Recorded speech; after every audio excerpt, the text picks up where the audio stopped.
started reading books that don't have any pictures in.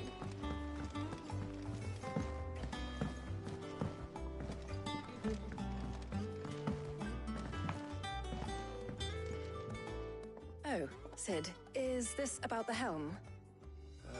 Yes. Mid said I should speak with you. I'll show you the plans then. Here you see the mithril engine, in which mithril is burned to generate heat. That heat is then harnessed to produce motive force. Excess heat is dealt with by means of the thermal displacement stack, which disperses it into the surrounding air. Now, were we to rely on thermal plating alone to achieve this effect, the rate of excess heat buildup would far exceed the displacement coefficient of the plating. In other words, the reactor would overheat and eventually explode. This is where the helm comes in. It connects to the plating, you see, and serves as a sort of thermal sink to absorb all that excess energy. Our experiments have shown that fallen ceramics are remarkably thermophilic. They can withstand and absorb levels of heat far above anything we are able to make today. And not only that, they're also waterproof and immune to rust, making them the perfect material for our protective hood. Why, if sea or rainwater were to enter the reactor proper, it would vaporize instantly. The forces produced would tear the ship from stern to... You can stop there. I understand. Mid said we might be able to use parts of a fallen ruin. Where would I find it? Ah, yes. It's in Lorbert's Pass, near Lostwing. The thing is, well, I probably should have arranged to have the pieces we need brought here sooner. You see, a certain unwanted visitor has taken up residence there. It's no longer a matter of just walking in and taking them. It's, going to be considerably more dangerous than that. I see. Then I suppose I'd better deal with this unwanted visitor for you. Would that help? Oh, very much. Thank you, Sid. I'll gather my team and head there right away. We'll meet you outside the ruins.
Think Mid might need some help.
But what about the curse? Can't you use use a crystal instead. I'll be fine. Besides, the village can't be using his last few crystals to...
Oh, there you are, Sid.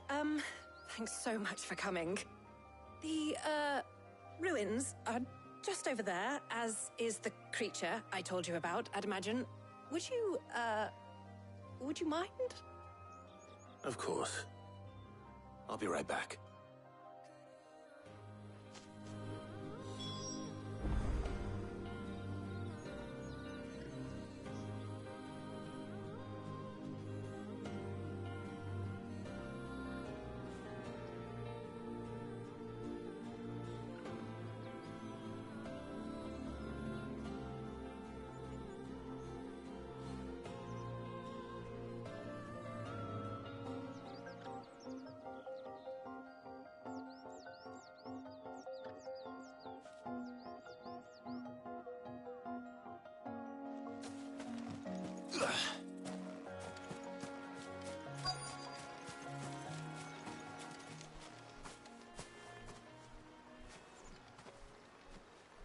Anybody home?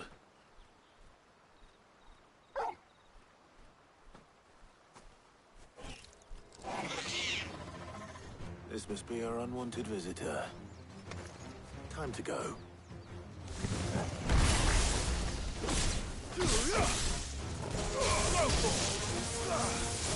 Get him!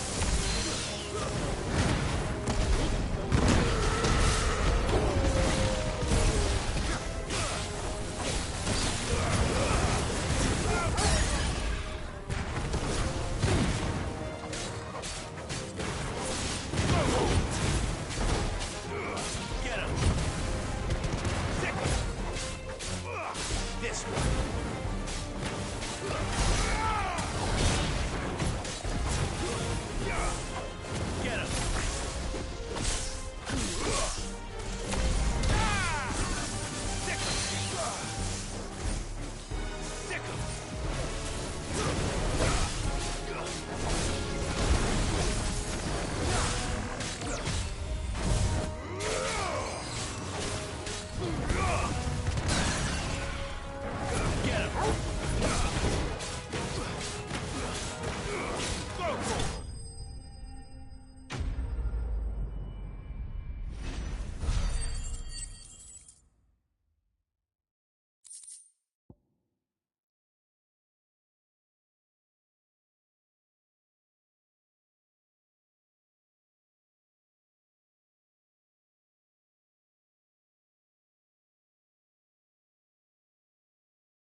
The things I do for you, Mid. Sid! Oh, thank goodness you're safe. You shouldn't have any trouble now. Indeed. Well, don't let us keep you. We'll, see that everything is transported safely back to the hideaway. All right. I'll let Mid know you're on your way.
If I don't come up with something soon. Mid. Helena has recovered the material for the helm. She'll be along shortly. Excellent. Another job well done. And just one remaining. Right. Right, the shielding. This one's a bit of a bugger. How so? The plating's enough to stop the engines going pop, but those things will still be spitting out enough fire to set the rest of the ship ablaze. Which is why you need proper shielding. A prison for the dragon's breath that's blazing away inside. I thought a triple thick layer of tempered steel might do it. Or more of the stuff that the Fallen use, but they'd both be too heavy. The helm and the plating are bulky enough as it is. Add any more weight and the whole ship would be at the bottom of the briny before we'd even started. I need something light. But I've racked my brains and I just can't think what would do it. Well, if I were in need of obscure knowledge, I know whose counsel I would seek. Harpocrates. Tomes? Yeah, well, I'd thought of that, obviously. I've got all the details written down here. Can you take this to him, see what he makes of it? Right away.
Ain't so bad stretching your legs once in a while. Should do it more often.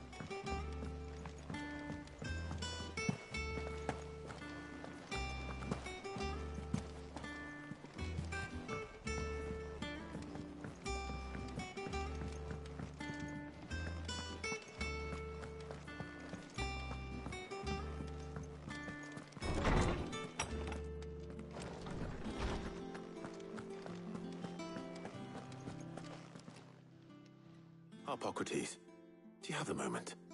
For you, Clive, always. Well, actually, it's for Mid this time. Could you take a look at this?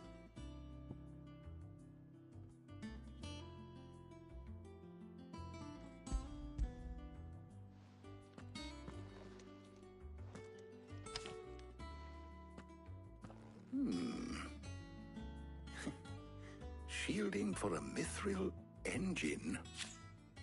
Whatever will that girl think of next? And what are these notes around the edges? She has some specific requirements for the materials. The shielding needs to be able to resist extreme heat on the inside, and yet remain cool enough on the outside not to set the ship alight, while also being light enough not to sink it. As you can imagine, she's struggling to find anything that meets her needs. I see. I wondered if you might know of a solution, or if you might be able to search the records for one. Perhaps it is not a different material she requires, but a different approach. What do you mean?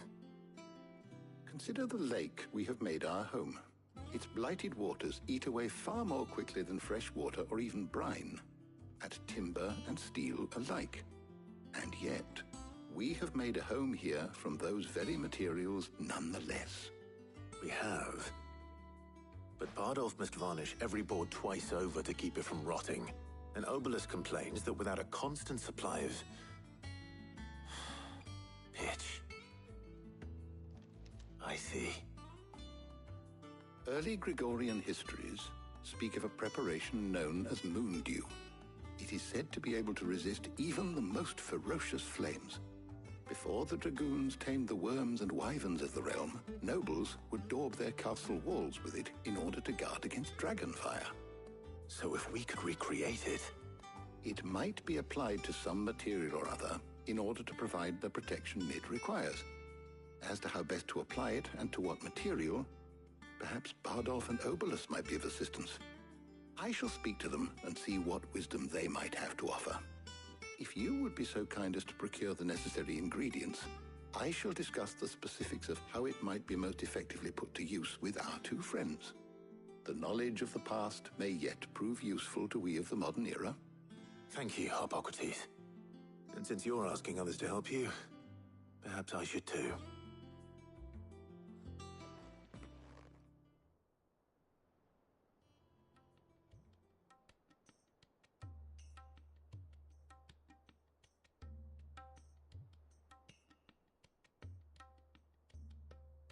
So you need a hand, do you?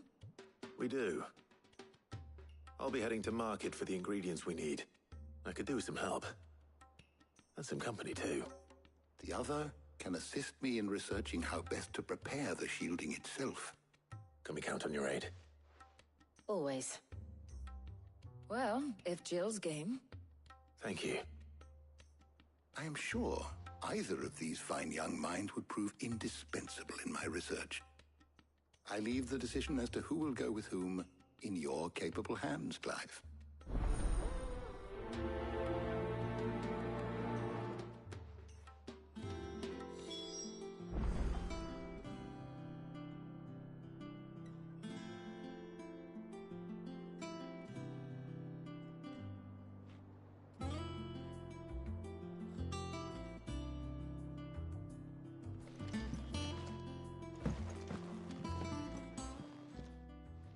So, Clive, have you made your decision? Who will accompany you on your little excursion?